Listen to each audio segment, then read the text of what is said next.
dynasty also we have checked. We have already continued this ancient period. Last class, if I am correct, we have completed Harshavardhan. With the end of the Harshavardhan, I told you that entire India divided into several parts. That entire monarchism divided into several small fragments, and those fragments, Chalukyas, Cholas, Kakatiya, Hoysala, Rashtrakuta, like that. So many divisions we able to see, right? Yeah. Now we are moving towards medieval period. So Indian history, we divided into three parts: ancient, medieval, or the middle period, and the modern period. So ancient part or the early Indian history, we completed with the downfall of Harshavardhan. Now we are moving towards medieval period. So basically, medieval period starts with downfall of Harshavardhan too. We are taking this medieval period into further two parts. How we are dividing two parts? One is called as, yeah, Vishnuji, welcome. Yeah, one is called as Sultanate period, Delhi Sultanate period. Another is called as the Mughal period. Please remember this.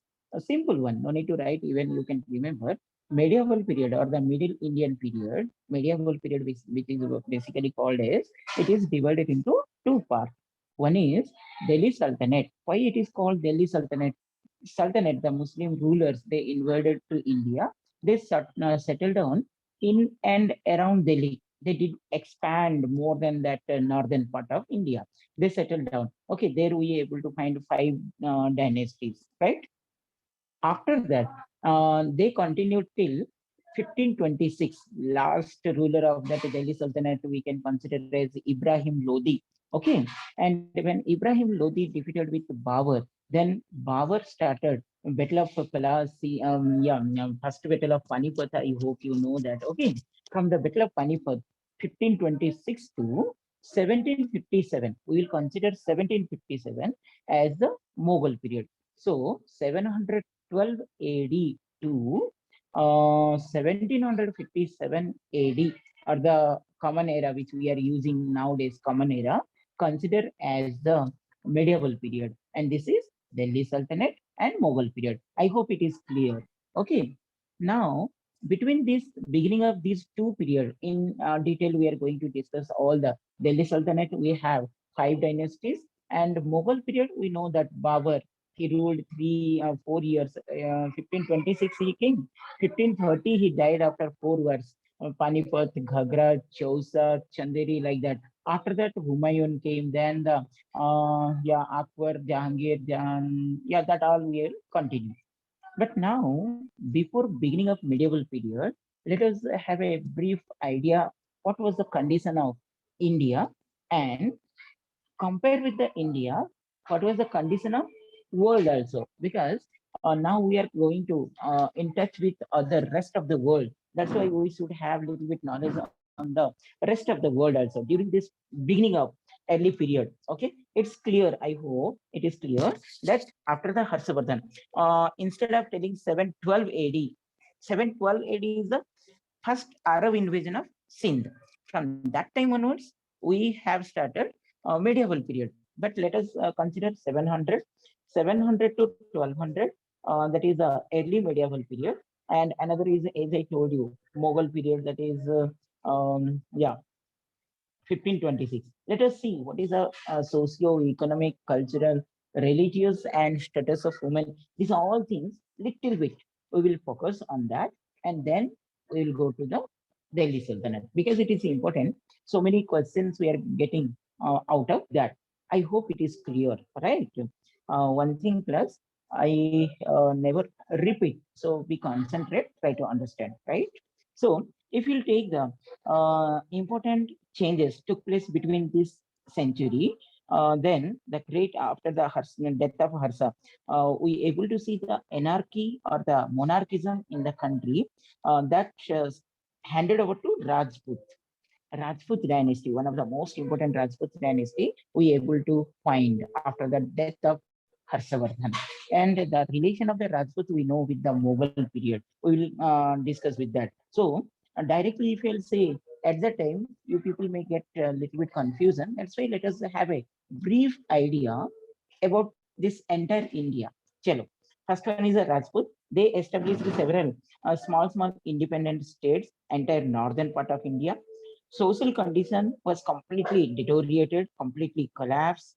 The rulers of different castes came to observe rigidly different type of condition. The Brahman supremacy, Brahminical ruler was reached its climax.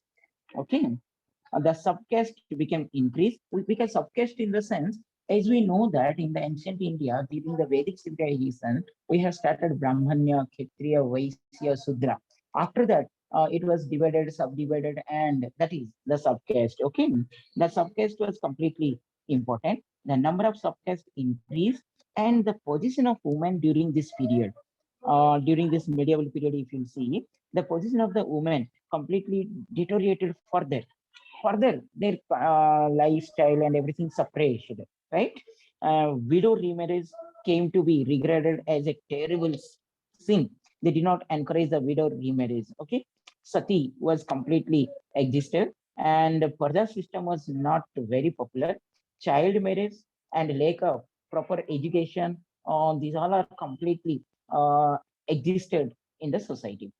Hinduism, Buddhism, Jainism were main religion of this period. Okay, there were number of other groups also increased during this period.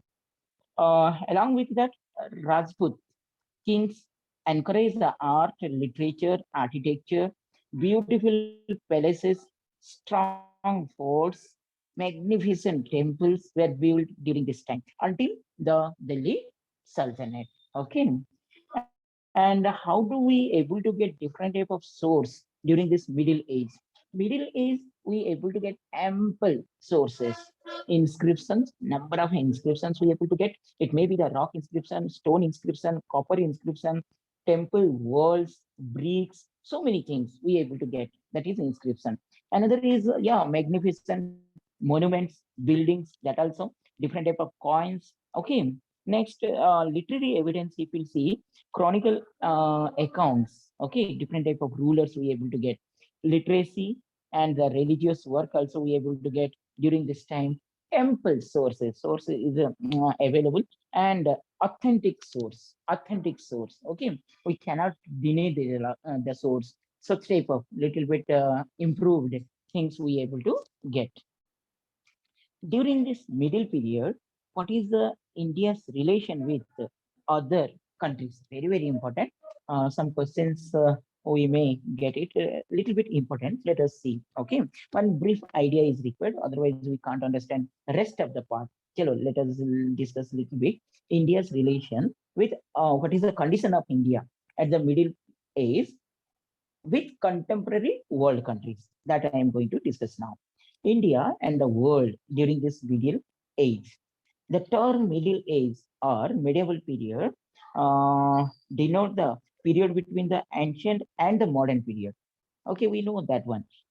During this time, if you'll see Europeans, they covered this period mostly developed. We able to see these Europeans. Okay, however, they started that industrialization, then capitalism, then the yeah, imperialism, such type of new concepts we able to get in this period. And most important during this period was none other than yeah, discovery and relation with the Africa and North America, South America, Asia, how Europe people able to increase the literacy rate, that all we able to get. Along with that, our neighbor countries, India, particularly in Asia, if you'll see, most important is none other than Arab Empire.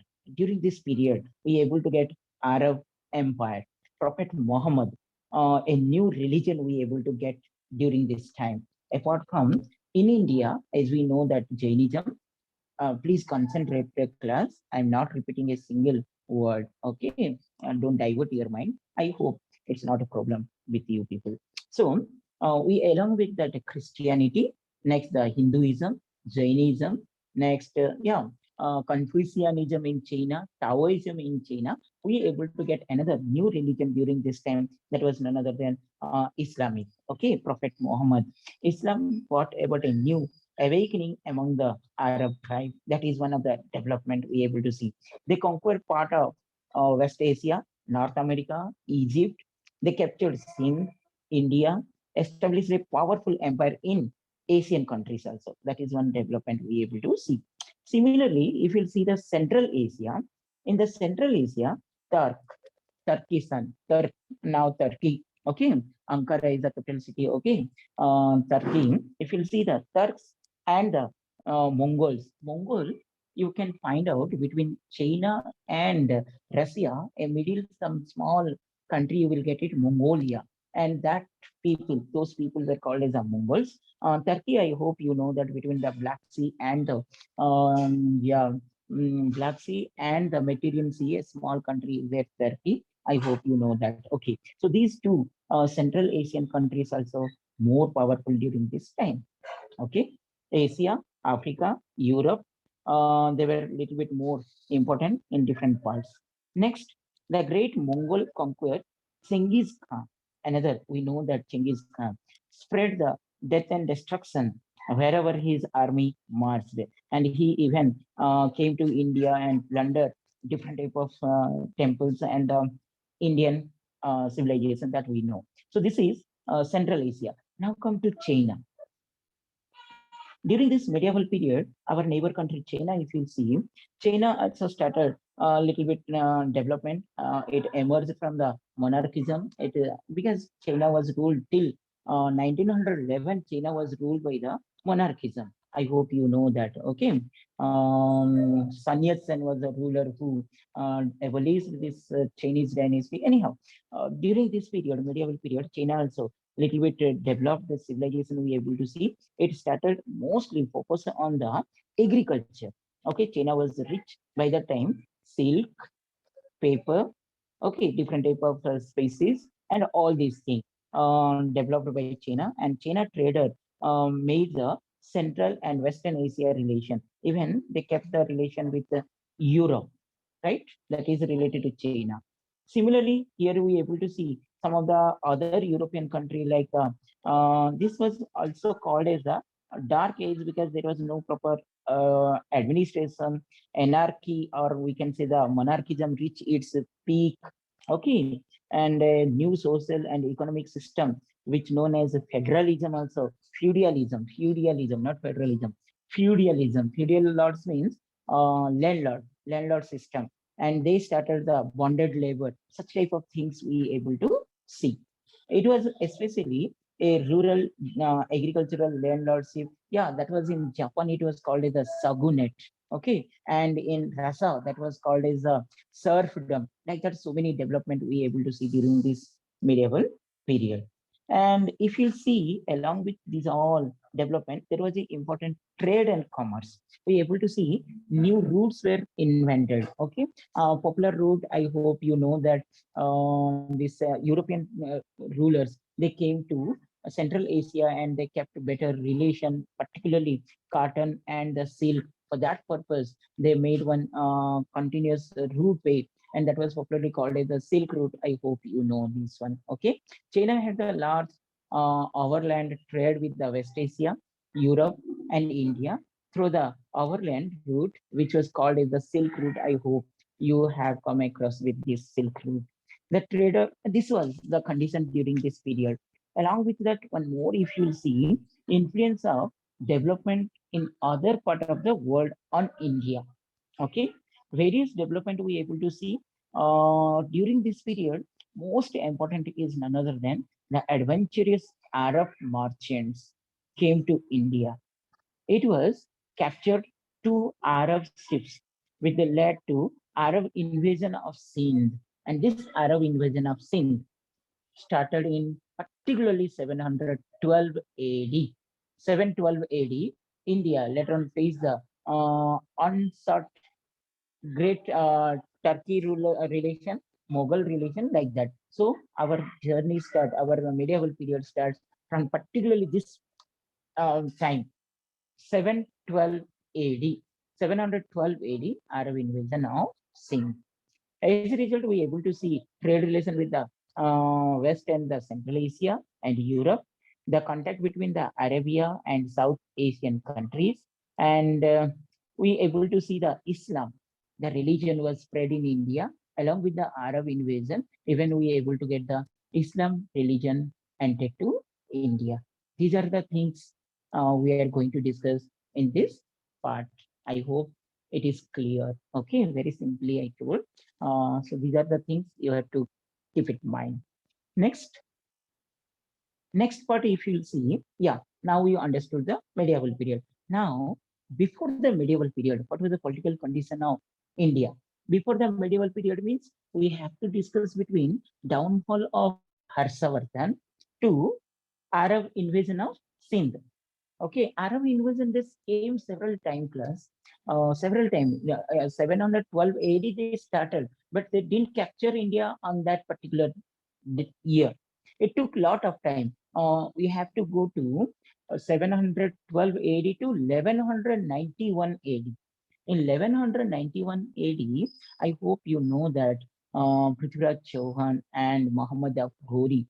Okay, that was the establishment of administration. So during this period, 712 AD to 1191 AD, they did not establish government. They just came, they plundered, and they made a war. Again, they went to Arab, but they started establishment of Sultanate period in 1191. Battle of Tirori or Battle of Tehran. Anyhow, we are going to discuss that. So between this period, 712 AD to 1192 AD, what was the condition, political condition of north part of India? Let us continue that. As I told you, that during this period we had our India dominated by Rajputs. Okay, let us know a little bit about the Rajputs. We will go on the Rajputs again with the Mughal dynasty, but how they emerged and what was their important part, let us see. Shortly after the death of Harshavardhan, northern India again broke into many small fragments or small kingdoms. There was no centralized or paramount powers, as we know that. The states soon became engaged in a struggle for supremacy. We may know that the Rajputs made the first appearance in the history around the